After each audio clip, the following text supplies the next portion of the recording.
통일부 장관께 질의하겠습니다. 네, 2022년 3월에 우리 그 비무장지대를 테마로 메타버스 플랫폼 이제 만든 거 아실 겁니다. 네, 정말 뭐 야심차게 정부 차원에서는 최초로 이런 메타버스를 이용한다. 그렇게 해서 많은 국민들이 기대를 가졌던 건 사실입니다. 그래서 한번 화면 보여주시죠. 여기가 이제 그 통일부에서 만들어서 발표했던 그 메타버스 화면들입니다. 고성통일 전망타워 비롯해서 몇 가지가 있습니다. 그리고 또 예산도 꽤 많이 썼습니다. 다음 화면.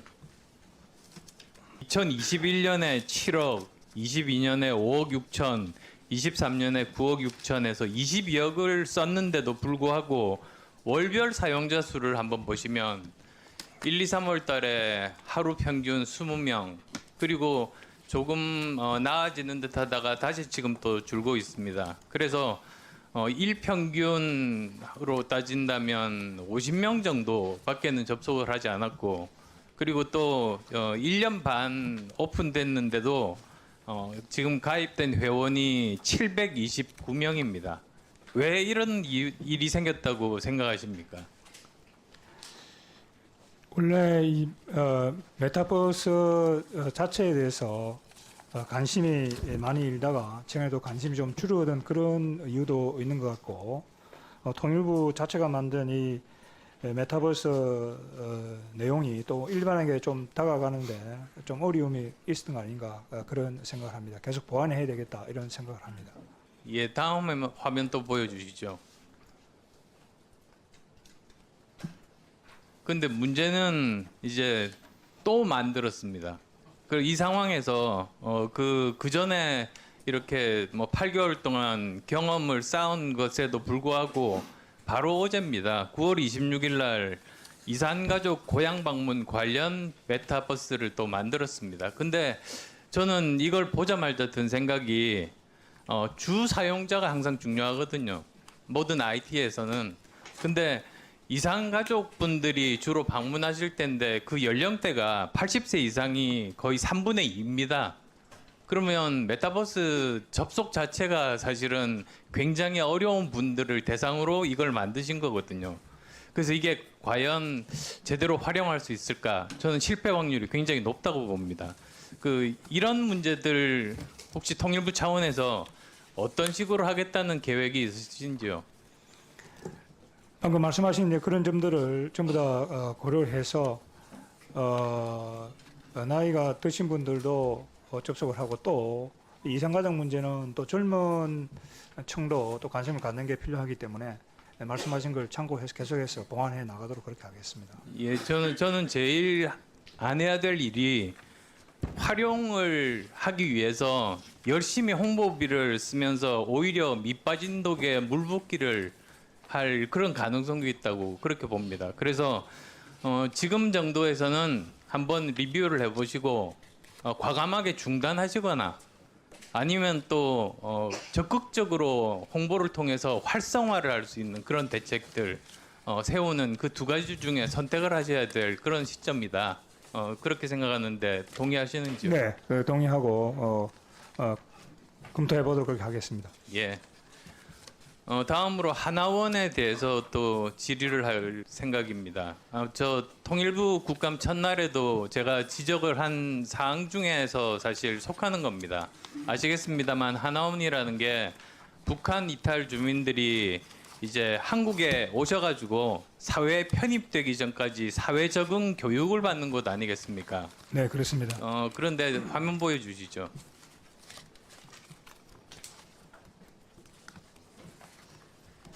그 입소 수가 코로나 이후로 급격하게 줄어들었습니다. 그래서 이제 올해 조금 늘기는 했습니다만 그 전에 1,000명 정도 이상 수준에 머물던 그 숫자가 제대로 회복되기까지 얼마나 걸릴지 사실 지금으로서는 예측이 불가능합니다. 근데 그렇다고 해서 또 갑자기 뭐 예산이라든지 직원 수를 줄였다가 갑자기 또 입소자 수가 많아지면 그것도 문제 아니겠습니까? 그래서 이 문제에 대해서는 어떤 식으로 해결하실 그런 생각이신지요? 방금 말씀하신 대로 이 탈북자 숫자가 지난해에 67명에서 올해는 현재까지 한 140명 정도로 꾸준히 늘고 있습니다. 그래서 이 하나원 조직을 급격하게 줄이면은 또 탈북자가 늘었을 때 문제가 발생하기 때문에 그 말씀하신 그런 우려를 잘 반영해 조금 더 탄력적으로 이 조직을 운영해 나가는 게 필요하다 이런 생각을 합니다. 제가 제안을 하나 드리겠습니다.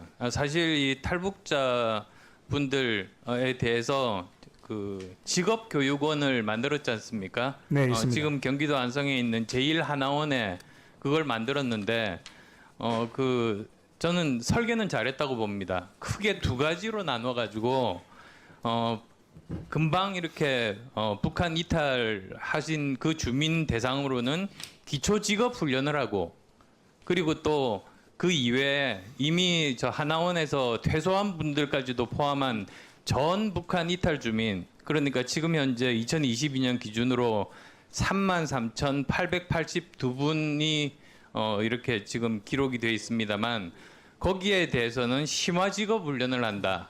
이렇게 했습니다. 근데 이제 문제는 뭐냐면 지난 3년간 심화 직업 훈련을 이렇게 33,000분을 대상으로 했음에도 불구하고 209명밖에 받지 않았습니다. 근데 현황은 어떠냐? 지금 현재 이 탈북인 33,882분이 고용률도 일반 국민들보다 낮고 그리고 또 여러 가지 월평균이 이루어지지 않습니다. 그러니까 오히려 저는 지금 같은 상황에서는 심화 직업 훈련에 훨씬 더 많은 긍정적으로 홍보를 하고 만약에 신규 이런 그 북한 이탈군이 많아졌을 때는 그쪽에 좀 집중을 하는 그러면서 우리가 가지고 있는 그 자원을 풀 가동하는 그런 정책이 필요하지 않을까 생각하는데 어떠신가요? 네, 대단히 좋은 지적이라고 생각을 하고 그 심화 그 훈련 부분을 조금 더 강화해 나가는 그런 방향으로 조정을 하도록 그렇게 하겠습니다. 외교부 장관께 중국의 북한 이탈 주민에 대한 그런 조치에 대해서 질의하겠습니다. 사실 크게 두 가지로 나눠 볼 수 있습니다. 중국 내 북한 이탈 주민에 대한 문제, 그 다음에 대한민국 국적을 취득한 북한 이탈 주민에 대한 문제 두 가지입니다. 우선 첫 번째로 그 중국의 북한 이탈 주민에 대해서 저는 가장 심각한 우려가 올해 7월부터 이제 발효된 중국의 반간첩법이라고 저는 그렇게 생각합니다. 한번 저 화면 보여주시죠. 뭐 여러 가지가 있습니다만 사실 이 조항들이 북한 이탈 주민에게 직접적으로 미치는 영향은 세 가지 정도로 요약해서 말씀드릴 수 있을 것 같아요. 우선 첫 번째로는 탈북민 관련 활동까지도 안보 위협 행위로 이제 해석을 하게 된 겁니다. 그다음 또 두 번째로는 여기 보시면은 포창 그러니까 신고를 해서 포상을 받을 수 있는 그런 규정이 있거든요. 그러다 보니까 이게 인도주의 단체가 탈북민 지원을 하는 거를 제한을 하는 사실상 그런 효과를 가지고 있습니다. 세 번째로는 감시와 신고가 또 증가할 그런 우려들까지도 있습니다. 그래서 장관님께서도 탈북민이 사실상 그 헌법상으로는 한국 국민인 건 아시지 않습니까? 네. 근데 지금 현재 이런 중국의 방첩법 개정안 시행으로 재중 탈북민들이 아주 위협을 받고 있다. 이런 건 파악하고 계시겠죠? 네. 뭐 언론에도 보도가 됐습니다만은 반간첩법 시행으로 이런 중국에 있는 탈북민에 대한 그런 그 인권 침해에 대한 우려가 제기되고 있는 걸 알고 있습니다. 정부도 이 동법의 이 반간첩법 시행 관련 동향을 주시하고 있습니다. 예. 그리고 또 사실 엎친 데 덮친 격으로 그 다음 달부터 북한 중국 국경 개방이 돼서 사실 이 문제가 더 심해졌는데요. 그래서 이런 반간첩법 개정과 북중 국경 개방이 거의 비슷한 시기에 시행이 됨에 따라서 이제 탈북민 강제 북송 문제가 앞으로 더 심각한 문제가 될 것 같은데 외교부 차원에서 어떤 대처할 수 있는 방안들 지금 고민하고 계시는지요? 네, 저희가 일관되게 정부에서 말씀드리는 것은 중국 내의 탈북민들이 본인의 의사에 반해서 강제 북송되는 것에 대해서 반대를 하고 희망하는 곳으로 갈 수 있도록 중국 측에 지속적으로 협조를 요청하고 있다는 말씀을 드리고 예. 앞으로도 계속 그렇게 노력할 예정입니다. 예, 저는 지금 우리가 할 수 있는 일이 두 가지라고 생각합니다. 우선 첫 번째로는 장관께서 말씀하셨듯이 중국 정부와 전략적인 협력을 통해서 이 문제를 계속 설득하는 것. 그다음 또 두 번째로는 국제사회를 통해서 압박하는 것인데요. 한번 그다음 화면 보여주시죠. 저 사실 그런 그 중국과의 교류를 위한 예산입니다. 여기 보시면 동북아 지역 국가와 교류 협력 강화 예산인데 중국이 거의 3분의 1 정도를 차지하고 있는데 여기서 보시면 문제가 작년 같은 경우에 불용액이 또 상당히 많습니다. 그리고 올해는 그나마 그 예산도 줄어들었는데 지금 현재 집행액이 18%에 불과합니다. 갈수록 사실은 굉장히 줄어들고 있어서 이것이 중국과 오히려 실무적으로 이렇게 접촉하고 하는 게 굉장히 힘들어지고 있다. 저는 그걸 나타내는 그런 숫자라고 생각을 하거든요. 그래서 이런 부분들에 대해서 좀 더 관심을 가지고 열심히 좀 더 이렇게 밀접하게 설득 노력을 좀 해주시기를 바라고요. 두 번째로는 국제사회를 통한 압박도 저는 필요하다고 보는 겁니다. 그래서 뭐 예를 들면 한미 북한 인권 협의체가 있는데 거기서도 실질적인 조치를 논의하고 요구할 수 있다. 저는 그렇게 보는데 어떠신지요? 지금 실행하고 계시는지요? 네, 그 한미 양국이 이번에 북한 인권 협의체를 새로 만들었습니다. 그래서 북한 인권과 관련된 사안에 대해서는 구체적으로 협력 방안을 논의해 나갈 예정입니다.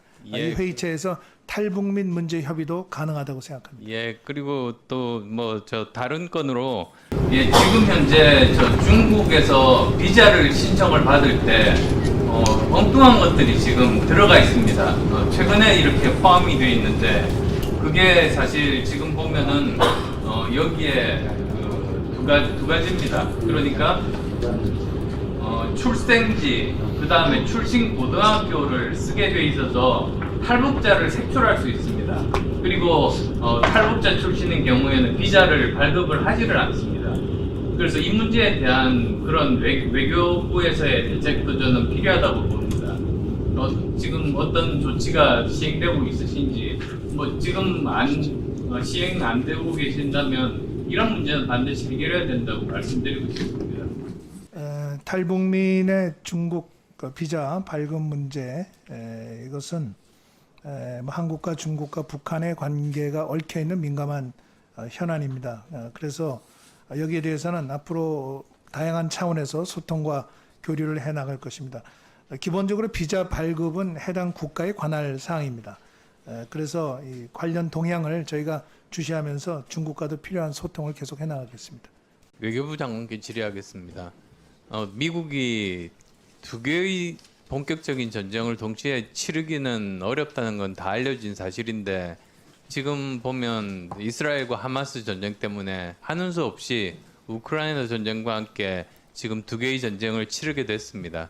그럴 때 가장 염려가 되는 것이 지난번 8월 달에 제가 스탠퍼드 대학교 후보 연구소에서 연구원들과 함께 세미나를 했었는데요. 그때도 나온 이야기가 지금 가장 그 여러 가지 분란의 소지가 있는 것은 대만이다. 중국의 대만 침공이다. 이런 이야기들을 하면서 걱정을 많이 했습니다. 근데 지금 현재 이스라엘과 하마스 전쟁을 치르게 되면서 오히려 그 확률이 더 올라가고 더 취약해진 그런 상황 아닙니까? 근데 문제는 만에 하나 대만이 침공이 됐을 때 지금 현재 미국이 가지고 있는 그 전투기가 한국과 일본에 있는데 한국에서 대만으로 가는 그게 시간이 절반밖에 안 걸린답니다. 그러니까 제일 가까운 것이 사실은 미군을 동원하기에 가장 가까운 것이 한국인 셈이죠. 그래서 한국에 있는 미군들이 그것을 막기 위해서 출격을 한다면 또 한국은 북한으로부터의 침공으로부터 굉장히 자유롭지 못하게 되는 그런 가능성들이 굉장히 많습니다.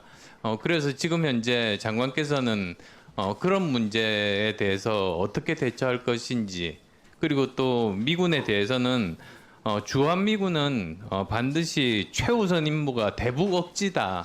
거기에 대해서 다시 한 번 더 강조를 하고 확약을 받는 것이 필요하다고 생각하는데 어떠신지요? 네, 그 대만 해협의 평화와 안정은 우리 한반도 평화와 안정에 직결되고 대단히 중요한 일입니다. 그래서 대만 해협의 상황을 저희 정부도 예의주시하고 있습니다. 유사시에 우리 그 가장 주한 미군 그리고 우리 이 안보 정책의 가장 중요한 것은 한반도의 평화와 안정이 유지되는 것입니다. 한반도의 안보 상황을 계속 유지하는 것이 가장 중요한 최우선의 목표입니다. 한반도가 평화와 안정이 유지돼야 대만 해협의 평화와 안정에도 도움이 된다고 생각합니다. 네, 그런 의미에서 이 대만 해협의 이런 그 평화와 안정이 유지될 수 있도록 우리가 외교적으로 또 할 수 있는 역할이 무엇인지 저희들이 모색을 하고 가장 중요한 한반도의 평화와 안정 그리고 안보를 지키기 위해서 정부는 최선의 노력을 하도록 하겠습니다. 주한미군이 먼저 동원될 가능성은 어느 정도 있다고 생각하십니까? 이것은 뭐 가정적인 이야기이기 때문에 제가 뭐 말씀드린 것은 적절하지 않습니다만은 아까 말씀드린 대로 가장 중요한 한반도 안보가 지켜질 수 있도록 방위태세를 유지하는 것이 가장 최우선의 목표입니다. 예, 그리고 또 하나가 캠프 데이비드에서 한미일 협의 공약을 맺었지 않습니까? 그렇게 되면 사실 한국은 중국과 관련되는 분쟁에 대해서는 미국과 일본과 이제 협의해서 대응을 한다. 지금 그렇게 돼 있는데요.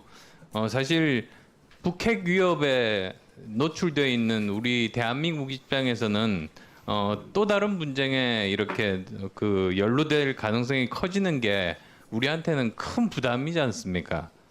그리고 또 우리 군도 초기 대응을 위해서 투입이 될 수 있다는 지적도 일부에서는 나오는데 거기에 대해서는 지금 어떤 견해를 가지고 계시고 지금 계약상으로는 어떤 상황인지 설명 부탁드립니다. 네. 캠프 데이비드에서 협의에 대한 공약을 한 것은 어떤 특정 지역을 염두에 두고 한 것은 아닙니다. 일반적으로 이런 지역 내에 갈등이나 또는 문제가 생겼을 경우에는 세 나라가 모여서 여기에 대해서 어떤 대응을 하는 것이 필요한 지역에 대해서 협의를 하겠다는 그러한 약속입니다. 그래서 그런 차원에서 이 동북아 지역 또 인도 태평양 지역 이 지역의 평화 안정을 유지하기 위해서 삼국 간의 소통을 앞으로 계속 강화해 나가도록 하겠습니다. 제가 그 후보 연구소에서 이야기를 나눌 때 미국과 일본은 이미 굉장히 다양한 시나리오, 한 10여 가지 시나리오에 대해서 지금 그런 여러 가지 시나리오에 대한 계획들을 지금 가지고 계시는지요? 뭐 여러 가지 일어날 수 있는 가능한 상황에 대해서 나름대로 검토를 하고 또 거기에 대한 또 우리 대응에 대해서도 준비를 하고 있습니다.